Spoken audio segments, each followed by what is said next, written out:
ficar em pé para a leitura do Evangelho de hoje, que está em João, Evangelho de João, capítulo 9.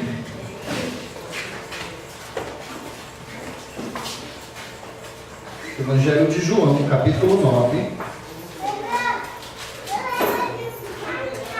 versículo do 1 ao 41. Evangelho de João, capítulo 9,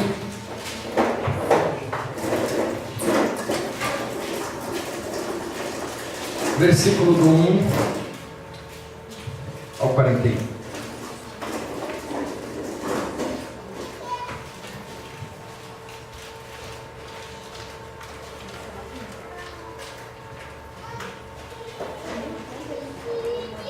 Ao caminhar, Jesus viu um cego de nascença e seus discípulos lhe perguntaram: Rabi, quem pecou, este homem ou seus pais, para que nascesse cego? Jesus lhes respondeu: nem ele pecou, nem seus pais, mas foi para que as obras de Deus fossem reveladas na vida dele. Eu devo fazer as obras daquele que me enviou enquanto é dia. A noite vem, quando ninguém pode trabalhar. Durante o tempo em que estive no mundo, sou a luz do mundo. Então, tendo dito essas palavras, cuspiu no chão e fez barro com a saliva. Em seguida ungiu os olhos do cego com aquela mistura e ordenou ao homem: vá, lava-te no tanque de Siloé, que significa enviado. O cego foi, lavou-se e voltou vendo. Portanto, os vizinhos e aqueles que o conheciam como cego diziam: não é este o mesmo homem que costuma ficar sentado mendigando? Alguns afirmavam: é ele mesmo. Outros comentavam: apenas se parece com ele. Ele mesmo, entretanto, assegurava-lhes: sou eu o homem. Por este motivo indagaram-lhe: como te foram abertos os olhos? E ele respondeu: um homem chamado Jesus misturou terra com a saliva, ungiu meus olhos e disse-me: vai, lava-te no tanque de Siloé. Então eu fui, lavei-me e recebi a visão. Em seguida lhe perguntaram: onde está ele?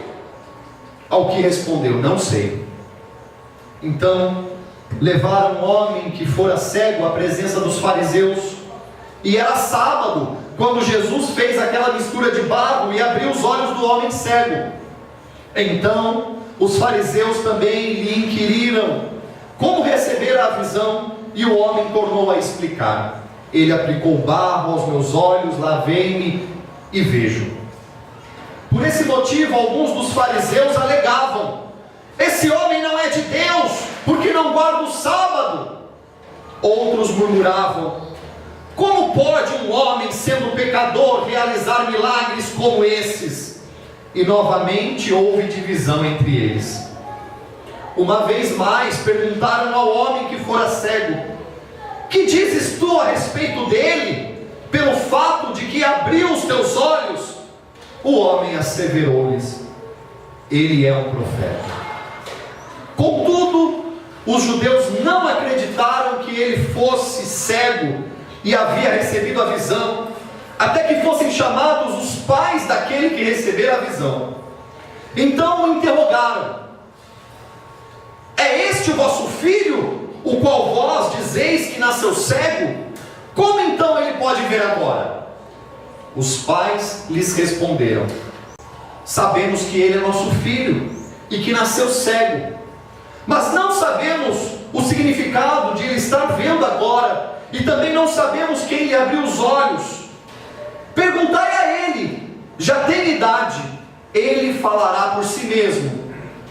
Seus pais responderam dessa maneira porque estavam com medo dos judeus, pois estes já haviam acordado que se alguém confessasse que Jesus era o Cristo, o Messias, seria expulso da sinagoga. Foi por isso que seus pais disseram: perguntai a ele, já tem idade. Então eles chamaram de novo o homem que fora cego e lhe ordenaram: dá glória a Deus, pois nós sabemos que esse homem é pecador. Ao que ele retorquia: se ele é pecador ou não, eu não sei. Todavia, uma verdade eu sei: eu era cego e agora vejo. E novamente lhe indagaram: o que ele te fez? Como abriu os teus olhos? O homem lhes respondeu: eu já o disse, mas vós não credes. Por que desejais ouvir tudo uma vez mais? Acaso também quereis tornar-vos discípulos dele? Por isso o insultaram e disseram: tu sim és um discípulo dele, mas nós somos discípulos de Moisés. Sabemos que Deus falou a Moisés. Quanto a esse sujeito, nem sabemos de onde ele vem. O homem questionou: ora, isso é surpreendente. Vós não sabeis de onde ele vem? E mesmo assim abriu-me os olhos. É sabido que Deus não ouve pecadores, mas a todo adorador de Deus e a todo que faz a sua vontade, a esse ele atende. Desde o início do mundo jamais se ouviu que alguém tenha aberto os olhos de um cego de nascença. Se esse homem não viesse de Deus, não poderia fazer obra alguma. Então concluíram: tu que nasceste repleto de pecados, pretende nos ensinar? E o excluíram. Jesus ouviu que o haviam expulsado, e quando o encontrou lhe disse: acreditas tu no Filho de Deus? O homem respondeu: quem é ele, Senhor, para que eu possa nele crer?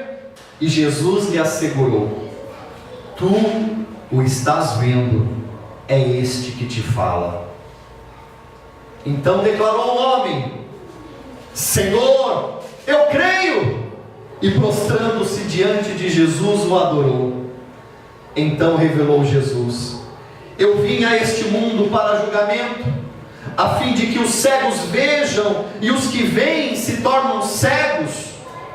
Alguns fariseus que estavam com ele, ao ouvirem essas palavras, perguntaram a Jesus: porventura nós também somos cegos? Afirmou-lhes Jesus: se vós fosseis cegos, não seríeis culpados, mas uma vez que alegais, nós vemos, por essa razão o pecado persiste dentro de vós. O Evangelho do Senhor. Louvado sejas, ó Cristo. Podemos nos assentar? Renan, você pode ficar na câmera para mim, por gentileza? Meus irmãos, que leitura do Evangelho maravilhosa, não é verdade?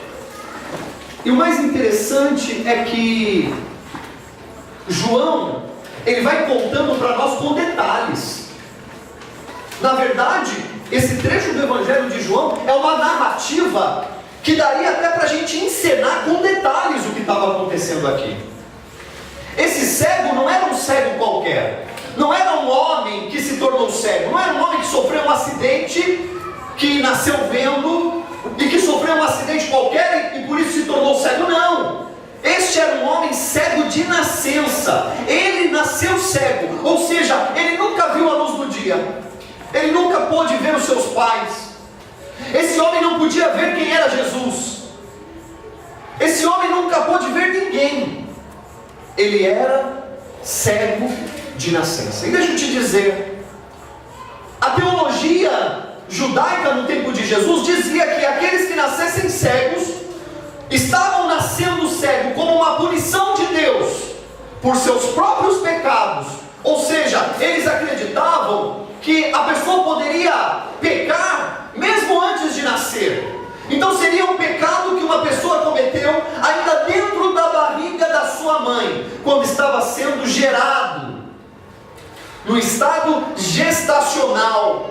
E eles acreditavam que alguém nascia cego então porque era pecador, ou o pecado dele, ou então como uma punição do pecado de isso era difundido em Jerusalém, isso era difundido no templo, isso era ensinado nas escolas rabínicas em Israel. Nasceu cego é uma punição pelos pecados dele ou pelos pecados dos seus pais. Na época de Jesus não havia o braille, que dava oportunidade para alguém que é cego, se tornou cego, ou para alguém que nasceu cego poder estudar.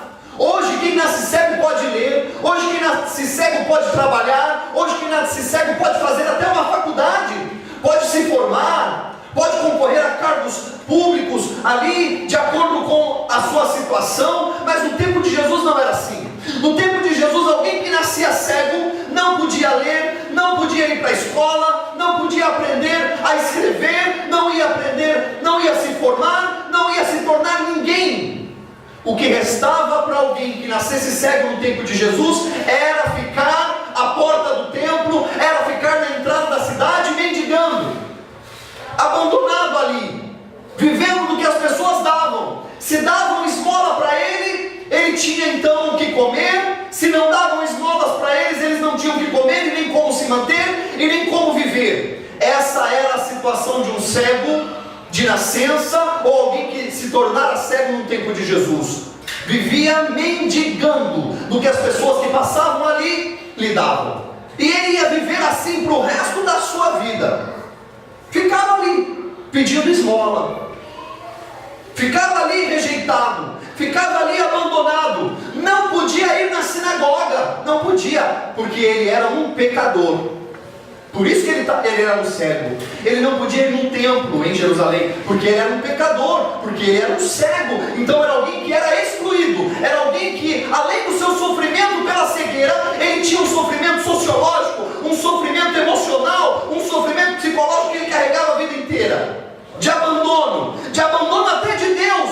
Porque você imagina como é que ficava a cabeça e o coração daquele homem quando começavam ali a ensinar: sabe por que você é cego? Por causa do seu pecado, ou por causa do pecado dos seus pais. Imagina o coração daquele homem com relação a Deus. Imagina o coração, a imagem que aquele homem tinha de Deus. Um Deus mau, um Deus que o puniu, um Deus que lhe tirou a visão, um Deus que lhe tirou a felicidade, um Deus que lhe deu como castigo sofrer a vida inteira pelos seus pecados ou pelo pecado dos seus pais. Ele era um homem profundamente marcado na sua espiritualidade. Ele tinha um sofrimento espiritual, psicológico, emocional, familiar. Era um homem de profundas marcas e profundos sofrimentos. Este era o cego de nascença. Por isso que os discípulos vão encontrar Jesus passando ali, caminhando naquela multidão. Eles veem o cego de nascença e os discípulos vão perguntar para Jesus: Jesus, ele é cego de nascença por causa dos seus pecados ou por causa do pecado dos seus pais? Justamente por conta de todo esse contexto que eu estou te explicando nessa manhã. E o Evangelho continua. E eu quero me deter no versículo 1 desse Evangelho, de João capítulo 9, versículo 1. Ao caminhar, Jesus viu um cego de nascença. Ao caminhar, Jesus viu um cego de nascença. Alguém que não era enxergado, porque você sabe que a sociedade define os invisíveis, a sociedade define quem é visível e quem não é visível, e hoje quem é pobre é invisível, hoje quem não tem posses é invisível, hoje quem não tem fama é invisível, hoje quem não tem um cargo alto em alguma empresa, ou que não trabalha numa empresa grande, multinacional, é invisível. São os invisíveis da sociedade. Meus irmãos, eu e você em muitos momentos somos os invisíveis da sociedade. Mas eu tenho uma boa notícia para mim e para você: aqueles que são invisíveis aos olhos do mundo, Deus enxerga. Lembra-se da primeira leitura de hoje? Que Samuel vai na casa de Jessé escolher aquele que seria o rei de Israel, e traz todos os filhos de Jessé, dos mais bonitos, do mais forte até o último. E quando acaba, Deus vai dizendo: não é esse, não é esse, não é esse. e tinham se esquecido de um menininho, o último, que estava lá cuidando das ovelhas do pai no campo. Nem dele se lembraram. E Samuel falou para Jessé: olha, acabou os teus filhos? Não, tem um que está, nós tínhamos até esquecido dele, né? Ele está pastoreando as ovelhas. E Samuel disse para Jessé: traz ele. E quando Davi entra ali na casa onde eles estavam, o Espírito do Senhor diz para o profeta Samuel: é esse. Porque o homem vê o exterior, mas Deus conhece o interior. O homem vê aquilo que é visível, o homem vê a aparência, mas Deus vê o nosso interior. Meu querido, Jesus estava caminhando. Ao caminhar, Jesus viu um cego de nascença. A boa notícia que eu tenho para te dar nesta manhã é que Jesus é capaz de olhar para nós. Jesus não vê uma multidão, Jesus nos vê individualmente. Jesus te conhece pelo nome, Jesus sabe o seu nome, Jesus conhece a data que você nasceu, Jesus conhece e celebra a data do seu aniversário, Jesus sabe quantos fios de cabelo há na sua cabeça, Jesus conhece a tua vida inteirinha, Ele tem te acompanhado, Ele tem estado próximo de ti, Ele é Deus, Ele não nos enxerga como uma multidão, mas Ele nos enxerga individualmente. Ao caminhar, Jesus viu o cego de nascença. Ao caminhar, Jesus nos viu. Ao caminhar, Jesus nos encontrou na nossa miséria. Ao caminhar, Jesus nos encontrou na nossa escuridão. Por isso a segunda leitura vai dizer que a luz brilhou para nós. A luz, nós fomos tirados do império das trevas e fomos transportados para um reino da luz, porque Jesus foi capaz de olhar para nós e nos enxergar no meio da multidão. No dia que a minha mãe morreu, eu estava indo pegar alguns documentos na fábrica que eu tinha trabalhado, em Caçapava, e eu estava na Carvalho Pinto, já quase chegando na rodovia, quase chegando na fábrica, e meu telefone tocou, era minha irmã, e ela disse: Reinaldo, a mãe morreu agora. E eu estava ali na rodovia e cheguei na fábrica. E sabe aquela sensação que você está carregando um luto já, mas quem está ao seu redor não sabe. E é interessante que depois eu saí da fábrica, peguei os documentos, aí fui para São José para ver a minha mãe, já falecida. Depois eu fui para o centro para resolver a papelada, e você está no centro da cidade, aquela multidão, e sabe quando você para no meio daquela multidão, e você está carregando um luto, está carregando um sofrimento, mas ninguém te enxerga, ninguém sabe da sua dor, ninguém sabe do seu sofrimento. Quando as pessoas estão paradas no centro, nos centros da cidade, famintos, desempregados, pessoas que perderam a família, mulheres que apanharam do marido, pessoas que foram roubadas, traídas, com depressão, mulheres traídas e abandonadas pelo seu marido, ou marido traído e abandonados por suas esposas, pessoas que estão vendo seus sonhos desmoronar, que estão pensando em se matar, mas está no meio da multidão. Mas quem se importa? Nós estamos vivendo num mundo egoísta, e nesse mundo egoísta as pessoas vivem sozinhas, lutam sozinhas, sobrevivem sozinhas, e ninguém se importa com elas. O que? Eu vou me importar com os outros? Eu já tenho muito problema, eu já tenho que resolver os meus problemas, vou ficar me importando com os problemas dos outros? Não, cada um por si, cada um com os seus problemas, cada um resolva os seus próprios problemas. Eu vou viver sozinho, eu vou lutar sozinho, eu tenho que sobreviver sozinho, ninguém se importa. Mas sabe o que é impressionante, meu irmão e minha irmã? É que Jesus passava no meio de uma multidão, e ele viu o cego rejeitado, ele viu o cego desprezado, ele viu o cego abandonado, e Jesus parou. Ele viu aquele cego, e no meio da multidão ele parou. Jesus sabe as lutas solitárias que você está carregando dentro de você. Jesus conhece as lágrimas que você tem derramado e que ninguém sabe, e que ninguém compreende, mas Jesus conhece cada lágrima que você tem derramado. Com quem eu estou falando agora aqui na igreja ou aí na sua casa? Talvez com uma esposa abandonada e esquecida por seus filhos. Talvez com um pai desempregado que não vê saída para pagar as suas dívidas e sustentar a sua família. Talvez eu estou falando agora com pais que perderam seus filhos para as drogas, para o crime. Talvez filho está preso ou já está morto. Talvez eu estou falando agora com filhos que perderam os seus pais por causa do divórcio e se sentem culpados. Talvez eu estou falando com filhos jovens que foram abandonados, rejeitados e esquecidos por seus pais.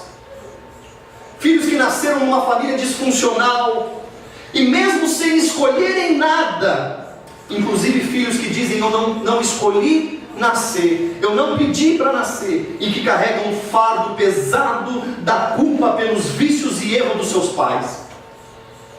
Talvez eu estou falando agora com jovens que pelas lutas e dificuldades da vida, mesmo sendo jovens, já perderam a capacidade de sonhar, já desistiram de sonhar, já desistiram de lutar por seus sonhos, de fazer uma faculdade, de mudar de vida, de mudar a história da sua família, de ajudar os seus pais, de ajudar a sua mãe, de virar o jogo da sua história. Talvez eu estou falando agora com jovens mulheres que foram usadas e que usaram e que hoje não conseguem confiar e acreditar que podem ter um marido e uma família feliz. Talvez eu estou falando agora com maridos ou esposas que passaram pela terrível experiência de ter sido traído ou traída e se sentem o pior lixo do mundo. Ou talvez eu estou falando com alguém aqui que foi o traidor ou a traidora e que ninguém sabe, mas que carrega dentro de si a culpa pelo pecado de ter também traído a confiança e ter ferido o coração de Deus. Você pode dizer nessa situação: eu estou sozinho, ninguém se importa ou se lembra de mim. E eu imagino aquele cego sentado no meio da multidão pedindo esmola, e às vezes passava dias sem receber nada e sem ter o que comer, e poderia pensar assim também: eu estou sozinho nessa vida, ninguém se importa comigo, ninguém se lembra de mim, inclusive Deus se esqueceu de mim, e eu sou tão pecador que Ele me deu como punição um sofrimento durante toda a minha vida, uma cegueira de nascença. Para você que pensa que está sozinho e que ninguém se importa ou se lembra de você, a boa notícia que eu venho te trazer é que Jesus tudo vê. Ele estava lá no meio de uma multidão, mas Ele viu e parou para o cego de nascença. Sabe, ao ler esse evangelho, a gente pode questionar a bondade de Deus. Porque quando os discípulos perguntam para Jesus: mestre, quem pecou, este homem ou seus pais, para que nascesse cego? Jesus, na maioria das nossas traduções, diz assim: nem ele pecou, nem seus pais, mas foi para que as obras de Deus fossem reveladas na vida dele. E se a gente ler rapidamente, pode dar a leve impressão que Deus então fez aquele homem nascer cego de nascença, para que depois Jesus pudesse curar ele e manifestar a glória de Deus. Mas que Deus é esse que inflige então o sofrimento na vida de alguém, para que depois possa realizar um milagre e mostrar a sua glória? Que Deus é esse que nos coloca então na vida para fazer experiências conosco? Olha, infligiu então sofrimento na vida daquele cego de nascença, para que nele fosse manifestado a glória de Deus. Se Deus fosse assim, eu não queria servi-lo. Se Deus fosse assim, eu não queria adorá-lo. Se Deus fosse assim e agisse dessa maneira, não era esse Deus a quem eu iria servir e a quem eu teria dado o meu coração. Quando nós vamos para esse evangelho no original grego, no versículo 3, que nas nossas Bíblias está escrito assim: nem ele pecou, nem seus pais, mas foi para que as obras de Deus fossem reveladas na vida dele. Para que? Esse para que no grego é inã. Inã no grego quer dizer para que, a fim de que, mas também quer dizer, porque o grego é uma língua muito rica, então a mesma palavra tem vários significados. Ela também quer dizer de maneira que, de modo que. Ou seja, Jesus estava dizendo aqui, nem ele pecou, nem seus pais pecaram, e porque eles não pecaram, por causa dessa maneira, desse modo, as obras de Deus serão reveladas na vida dele. Não é que os seus pais não pecaram e que ele não pecou para que as obras de Deus fossem manifestadas, não é. Na verdade, o sentido original desse texto é: nem ele pecou, nem seus pais pecaram, por isso vai ser manifestado nele a glória de Deus. Porque ele não pecou, porque os seus pais não pecaram, dessa maneira vai ser manifestado na vida dele a glória de Deus. Por isso vai ser manifestado nele a glória de Deus. Deus é um Deus bom que olha por nós. Amém. Fred, vem aqui. E eu quero que a gente cante o refrão do Salmo de hoje, o Salmo 23, que completa para nós esse evangelho e as leituras de hoje. Porque o Senhor é o nosso pastor e nada nos faltará. Coloca a mão no teu coração. Jesus está aqui, Ele está olhando por você nessa manhã. Ele vê os teus sofrimentos, vê as tuas lutas. Ele te conhece como ninguém conhece. Jesus conhece as tuas dores, as suas lágrimas. Jesus sabe quando você já pensou em desistir. Jesus sabe quando você pensou em desistir da vida, em desistir da família, em que você carregou um fardo pesado demais na criação dos teus filhos e parecia que não ia aguentar. Mas Jesus estava ali te olhando e te deu forças para vencer. Ele é o teu pastor. Por isso nada na minha vida e na sua faltará.